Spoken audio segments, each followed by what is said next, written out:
साथियों, आजकल जो है कुछ ऐसा वीडियो जो है ट्रेंडिंग में चल रहा है। लोग बना बना के केवल एक ही आदमी का बुराई किए जा रहे हैं।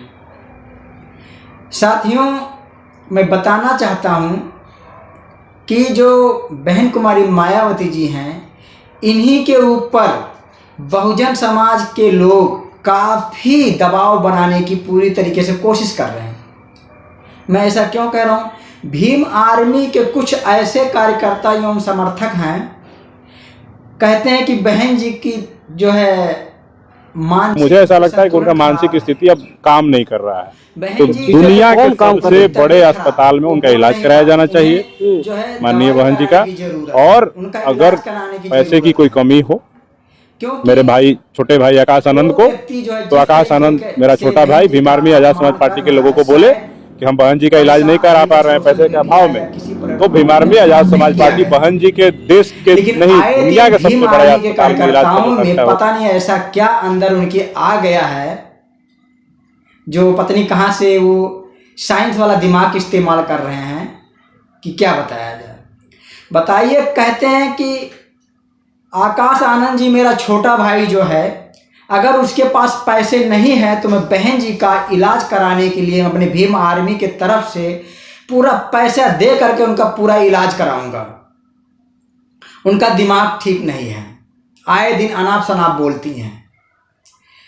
तो साथियों, अभी कुछ दिन के पहले भीम आर्मी के कार्यकर्ता ये कहते थे कि बहन कुमारी मायावती जी एसी से निकलती नहीं हैं, एसी में बैठी रहती, दौलत की बेटी हैं।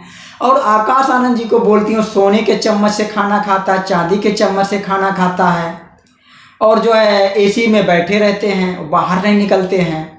इस तरीके का बयानबाजी जो है सोशल मीडिया पे आए दिन जो है भीम आर्मी के कार्यकर्ता लोग कर रहे थे। लेकिन अब क्या कह रहे हैं कि बहन जी का दिमाग खराब हो गया है, वो आए दिन अनाप शनाप बोलती हैं, उनका इलाज कराने की ज़रूरत है। अगर उनके पास पैसे नहीं है तो उनका इलाज हम लोग खुद कराने के तैयार हैं। बताइए, भीम आर्मी के पास जो है इतने सारे पैसे कहाँ से आ गए? जो इनके कार्यकर्ता आए दिन आग उगलने का काम करते हैं, तो इनके पास इतने पैसे आए कहाँ से? इनका भी जांच होना चाहिए कि इनके पास इतने पैसे आए कैसे। अभी भीम आर्मी के कार्यकर्ताओं समर्थकों से मांग लिया जाए, भाई 2000 रुपया हमें दो, हमें कोई काम है, तो एक कार्यकर्ता से निकलेगा नहीं। और बहन जी के इलाज कराने की बात करते हैं, बहन जी का दिमाग कहते हैं ऐसा है वैसा। अरे मूर्खों, तुम्हारे पास दिमाग ही नहीं है तो तुम क्या दिमाग की बात करोगे? ऐसा वीडियो मैं इसलिए बना रहा हूँ, मैं इतना ज़्यादा मतलब टाइट वीडियो नहीं बनाता हूँ, लेकिन कुछ ऐसे ही लोग जो अपने समाज की जब बुराई करते हैं तो उसमें जो है थोड़ा सा टाइट होके बात करना पड़ता है, क्योंकि उनको समझ में आना चाहिए कि मैं किसके खिलाफ गलत आग उगल रहा हूँ। तो साथियों, इस तरीके का जो वीडियो बनाते हैं, शायद वो अपने माँ बाप का इलाज आज तक कभी करवाए ही नहीं। अगर माँ बाप का इलाज करवाए होते तो शायद उनके दिमाग में बात बैठता कि हम माँ बाप की कदर करना तो हमें बड़े लोगों को भी कदर करना। इसलिए वो लोग अपने माँ बाप का आज तक कभी कदर ही नहीं किए हैं, जो इस तरीके का बयानबाजी दे रहे हैं। साथियों, और जो है मेरठ वाले कांड को लेकर के जो है बहन जी ने जिस तरीके से अपना बात रखा था, उनके बात को लेकर के आए दिन जो है कुछ वकील है वो भी अनाप शनाप बकने का काम कर रहे हैं।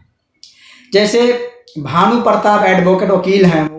और समाज को समझ में आना चाहिए कि अगर तुम आज भी इसी हाथी की पूंछ को पकड़े हुए यहीं बैठे रहोगे और बहन जी के गलत कार्यों को भी सही मानकर अंधभक्त बने रहोगे, जैसे मोदी के अंधभक्त हैं, इसी तरह से वो कह रहे हैं, बहुजन समाज को कह रहे हैं कि बहुजन समाज के लोग हाथी का पूंछ कितना दिन तक पकड़ के चलेंगे।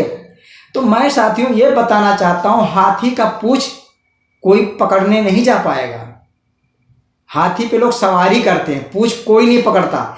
इनके ही जैसे लोग होंगे जो मतलब जिसके पास दिमाग नहीं होगा, वही हाथी का पूंछ पकड़ने जाएंगे। ज़्यादातर अगर छोटे बच्चे से पूछोगे कि बेटा हाथी पे बैठा जाता है कि हाथी का पूंछ पकड़ा जाता है, तो छोटा सा लड़का भी कहेगा हाथी पे बैठा जाता है। और ये वकील साहब का दिमाग पता नहीं कहाँ पे है, ये कह रहे हैं कि हाथी का पूंछ पकड़ के आप बहुजन समाज के लोग कब तक घूमोगे, जबकि हाथी की लोग सवारियां करते हैं। ऐसे ही बहुत सारे बहुजन समाज के अंदर लोग आए हुए हैं जो बहुजन समाज को गुमराह करने के लिए, बहन कुमारी मायावती जी को नीचा दिखाने के लिए वो आए दिन अनाप शनाप खबरें चलाते रहते हैं। तो साथियों, बहुजन समाज के लोगों से मैं यही कहूँगा कि आप लोग ऐसे लोगों के बहकावे में मत आइए। यही लोग हैं जो बाबा साहब को चुनाव में हराए थे, वही लोग यहाँ पे भी काम कर रहे हैं। तो आप लोग हमारा वीडियो देखने के लिए बहुत बहुत धन्यवाद।